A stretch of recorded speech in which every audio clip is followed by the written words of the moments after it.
Yadgir police ವರಿಷ್ಠಾಧಿಕಾರಿಗೆ MLA ವಿರುದ್ಧ ಪತ್ನಿ ಶ್ವೇತಾದವರು ಪತ್ನಿ ಶ್ವೇತಾಳಿಂದ ಶಾಸಕ ಚೆನ್ನಾರೆಡ್ಡಿಗೌಡ ಹಾಗೂ ಸನ್ನಿ ಪಂಪನಗೌಡ ಪುತ್ರನ ವಿರುದ್ಧ ದೂರು 30 ಲಕ್ಷ ಹಣ ಬೇಡಿಕೆ ಆರೋಪ ಶಾಸಕ ಹಾಗೂ ಪುತ್ರನ ವಿರುದ್ಧ ಜಾತಿ ನಿಂದನೆ ಆರೋಪ ಪತ್ನಿ ಶ್ವೇತಾಳಿಂದ ಆರೋಪ ದೂರಿನಲ್ಲಿ ಜಾತಿ ನಿಂದನೆ ಆರೋಪ ಯಾದಗಿರಿ ಟೌನ್ನ ಪಿಎಸ್ಐ ಪರಶುರಾಮ ಸಾವಿನ ಪ್ರಕರಣಕ್ಕೆ ಸಂಬಂಧಿಸಿದಂತೆ ಹಲವು ಅನುಮಾನಗಳಿಗೆ ಎಡೆ ಮಾಡಿಕೊಡಲಾಗಿದೆ. ಕ್ಷಣಕ್ಕೂ ರೋಚಕತೆ ಪಡೆಯುತ್ತಿರುವ ಪಿಎಸ್ಐ ಸಾವಿಗೆ ಸ್ಥಳೀಯ ಶಾಸಕ ಹಾಗೂ ಪುತ್ರನ ಮೇಲೆ ಆರೋಪ. ಶಾಸಕ ಚೆನ್ನಾರೆಡ್ಡಿಗೌಡ ಹಾಗೂ ಪುತ್ರ ಸನ್ನಿ ಮೇಲೆ ಪಿಎಸ್ಐ ಪತ್ನಿಯಿಂದಲೇ ಆರೋಪ. ಶಾಸಕ ಹಾಗೂ ಪುತ್ರನ ಮೇಲೆ ಕಂಪ್ಲೇಂಟ್ ಮಾಡುವೆ ಎಂದ ಮೃತ ಪಿಎಸ್ಐ ಮಡದಿ. ನನ್ನ ಗಂಡನ ಸಾವಿಗೆ ಸ್ಥಳೀಯ ಶಾಸಕರೇ ಕಾರಣ ಎಂದು ಆಕ್ರೋಶ. ನನ್ನ ಮಕ್ಕಳನ್ನ ಯಾರು ನೋಡ್ತಾರೆ ಎಂದು ಮೃತನ ಮಡದಿ ಪಿಎಸ್ಐ ವಿರುದ್ಧ ಸಮಾಧಾನ. ನಮಗೆ ನ್ಯಾಯ ಸಿಗಬೇಕಾದ್ರೆ ಸ್ಥಳೀಯ ಶಾಸಕನ ಸ್ಥಳಕ್ಕೆ ಕರೆಸುವಂತೆ ಪತ್ನಿ ಆಕ್ರೋಶ.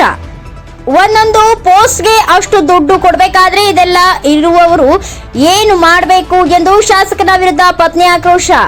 ಅಷ್ಟು ಪ್ರಾಂಪ್ಟ್ ಆಫೀಸರ್ ಹುಡುಕಿದ್ರು ಸಿಗಲ್ಲ ಎಂದು ಮಡದಿ ಆಕ್ರೋಶ. ಸನ್ನಿಗೌಡ ಏನ್ ಮಾಡ್ದ, ಎಂಎಲ್ಎ ಮಗ ಏನ್ ಮಾಡ್ದ, ನನ್ನ ಪ್ರಾಣ ತಿಂದ ಬಿಟ್ರಲ್ಲ ಸರ್. ಶಾಸಕನ ಪುತ್ರನ ವಿರುದ್ಧ ಪಿಎಸ್ಐ ಪತ್ನಿ ಆಕ್ರೋಶ. ಎಲ್ಲರೂ ಇವತ್ತು 50 ಲಕ್ಷ ಕೊಡಿ ನನ್ನ ಮಕ್ಕಳನ್ನ ಸಾಕ್ಬೇಕು ಎಂದು ಪಿಎಸ್ಐ ವಿರುದ್ಧ ಪತ್ನಿ ಆಕ್ರೋಶ. ನೋಡ್ರಿ ಇವತ್ತೇನು ಕಲ್ತಾರೆ ಯಾರು ನೋಡೋಣ ಹಂಗೆಲ್ಲ ಮಾತಾಡೋಣ ಯಾರು ನೋಡ್ತಾರೆ ಮೇಡಮ್?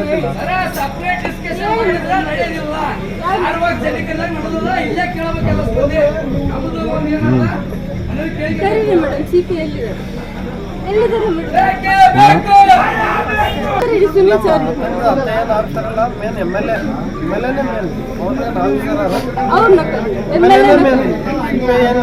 ನಮಗ್ ನ್ಯಾಯ ಸಿಗುತ್ತೆ ಸರ್. ಅವ್ರನ್ನ ಕರೀರಿ, ನಾನು ಕಂಪ್ಲೇಂಟ್ ಮಾಡ್ತೀನಿ. ನಾನು ಕಂಪ್ಲೇಂಟ್ ಮಾಡ್ತೀನಿ ಸರ್. ನೀವಿಲ್ಲ ಅಂದ್ರೆ ನಿಮ್ಮ ಮಕ್ಕಳ ಲೈಫ್ ಹೆಂಗ? ನಮ್ಗೆ ಅದು ಫೀಲಿಂಗ್ ಅರ್ಥ ಆಗ್ತದಮ್ಮ. ನಮ್ಮ ಬ್ರದರ್ ಅವ್ರೇನು ಬೇರೆ ಎಲ್ಲ ನಾವು ಜೊತೆಗೆ ಎಲ್ಲ ಜೊತೆಗೇನೆ ಇದ್ವಿ. ಎಲ್ಲ ನಾವು ರಾತ್ರಿ ಎಲ್ಲ ಮಾತಾಡಿದ್ವಿ. ಅನ್ನ 15 ನಿಮಿಷ ಮಾತಾಡೋಣ. ಹಂಗೆಲ್ಲ ಟೆನ್ಷನ್ ಮಾಡ್ಕೊಂಡ ಅಷ್ಟೇ.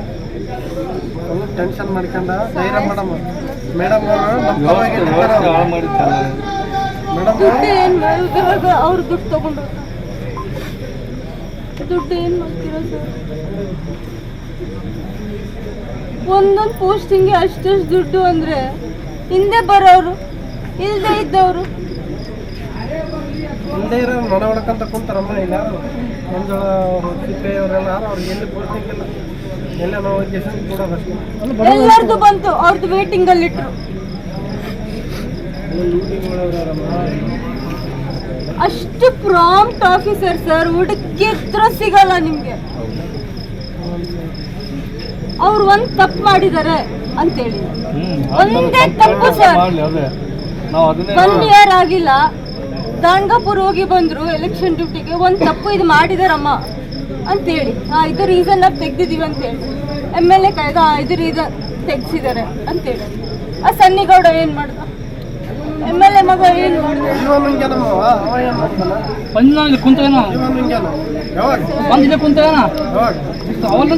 ಪ್ರಾಣ ತಿಂದ್ಬಿಟ್ರಲ್ಲ ಸರ್.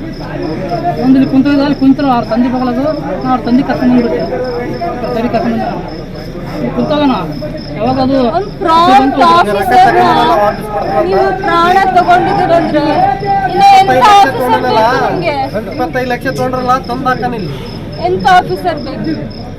ಕೊಡ್ರಿ, ಎಲ್ಲರೂ 50 ಲಕ್ಷ ಕೊಡ್ರಿ. ನನ್ನ ಮಕ್ಕಳನ್ನ ಸಾಕ್ಬೇಕು, ನನ್ನ ಮಕ್ಕಳನ್ನ ನಾನು ಸಾಕ್ಬೇಕು, ಓದಿಸ್ಬೇಕು. ತಿಂದಾರಲ್ರಿ ಮೇಡಮ್, ಅಟ್ಲೀಸ್ಟ್ ತಿಂದು ರೊಕ್ಕನ ಕೊಡಲ್ರಿ ವಾಪಸ್ ಮೇಡಮ್. ಈಗ ಹರಾಜು ಮಾಡಿಕೊಂಡ್ರಲ್ಲ, ಯಾರಿಗಾನ ಮಾಡಿಕೊಂಡ್ರಕ್ಕ ಎಷ್ಟು ಆಸೆ ಇತ್ತು ಸರ್ ಅವರಪ್ಪಗೆ. ತಿಂದು ರೊಕ್ಕನ ಕೊಡ್ಲಿ, ವರುಣನ್ ಚೆನ್ನಾಗಿ ಓದಿಸ್ಬೇಕು. ತಿಂದು ರೊಕ್ಕನ ಕೊಡ್ಲಲ್ಲ ಗಾಡಿ ಆ ಗಾಡಿ ಬಂದ್ರೆ ಪಕ್ಕ ಅಂತ ಹೋಗ್ತಿದೆ ಸರ್. ನಿನ್ನೆ ಬಿಟ್ಟು ಮೊನ್ನೆನೆ ಅಂತ ಟೈಮ್ ದಿನ ನಮ್ಮ ದಿನ ಹತ್ರ ಮಾರಿ ನೋಡೇ ಹೋಗ್ತದೆ. ಹಿಂಗೆ ಹೋಗ್ತದೆ, ಹಿಂಗೆ ಬರ್ತದ ಚೌಕ ಹತ್ರ ಮುಂದುವರೆದಾಗ ಬಿಟ್ಟಿಲ್ಲಲ್ಲ. ಟೈಮ್ ಬಂದಾಗ ನಾನು DSP ಆಗಿ ಅದನ್ನು ಬರ್ತೀನಿ ಮರಪ್ಪ ಅಂತೇಳಿ ಅಂದ್ರೆ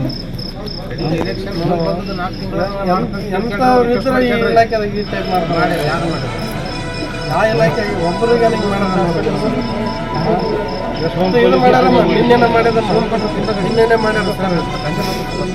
ಒಂದೇ ದಿನ ಮೇಡಮ್ ರಿಲೀವ್ ಆದ್ರು ತಗೋಬೇಕು, ಅವ್ರು ಜೈಲ್ಗೆ ಹೋಗ್ಬೇಕು, ಅದು ನ್ಯೂಸ್ ಆಗ್ಬೇಕು, ಟಿವಿಯಲ್ಲಿ ನ್ಯೂಸ್ ಬರ್ಬೇಕು. ಇಷ್ಟೆಲ್ಲ ನ್ಯೂಸ್ ಬಂದಿದೆ, ಅವ್ರು ಜೈಲ್ಗೆ ಹೋಗೋದು ನ್ಯೂಸ್ ಬರ್ಬೇಕು. ಅವ್ರು ನೋಡಿ ಸರ್ ಹೆಂಗಾಗಿದ್ದಾರೆ. ಇಲ್ಲ ಮಗ, ಏಳು ತಿಂಗಳಿಂದ ಕೂಡ ಅವರು ಇಲ್ಲಿ ಕೆಲಸ ಮಾಡ್ತಾರೆ. ಆ ಸಂದರ್ಭದಲ್ಲಿ ಹೇಳ್ತಾ ಇದ್ದಾರೆ ಯಾವ ರೀತಿ ಒತ್ತಡ ಇತ್ತು ಏನು ಅಂತ. ಎಷ್ಟು ಒತ್ತಡ ಕೊಟ್ಟಿದ್ದಾರೆ, ಎಷ್ಟು ಸ್ಟ್ರೆಸ್ ಕೊಟ್ಟಿದ್ದಾರೆ. ಕ್ಯಾಸ್ಟ್ ಫೀಲಿಂಗ್ ಇದೆ. ಎಮ್ ಎಲ್ ಎ ಮಗನ್ಗೆ ನೀವು ಕಸ್ಟಡಿಯಲ್ಲಿ ತಗೊಳ್ಳಿ ಸರ್, ತಗೊಳ್ಳಿ, ಕಸ್ಟಡಿಯಲ್ಲಿ ತಗೊಳ್ಳಿ ನೀವು ಅವ್ರನ್ನ. ಅವ್ರು ಜೈಲಿಗೆ ಹೋಗ್ಬೇಕು, ಅದು ನ್ಯೂಸ್ ಅಲ್ಲಿ ಬರ್ಬೇಕು, ನಾನು ನನ್ನ ಮಗ ನೋಡ್ಬೇಕು. ಅಲ್ಲ ಮಗ, 7 ತಿಂಗಳು ಕೆಲಸ ಮಾಡಿದ್ರು ಕೂಡ ನಮ್ಮ ಮಾವ, ನಮ್ಮ ತಂದೆ ತಾಯಿ ಎಲ್ಲರೂ ನೋಡ್ಬೇಕು. ಅಲ್ಲ 7 ತಿಂಗಳಿಂದ ಕೂಡ ಒತ್ತಡದಲ್ಲಿ ಕೆಲಸ ಮಾಡ್ತಾ ಇದ್ದಾರೆ ಅಂತ ಅವರು. ಅವ್ರು ಜೈಲಲ್ಲಿ ಇರ್ಬೇಕು.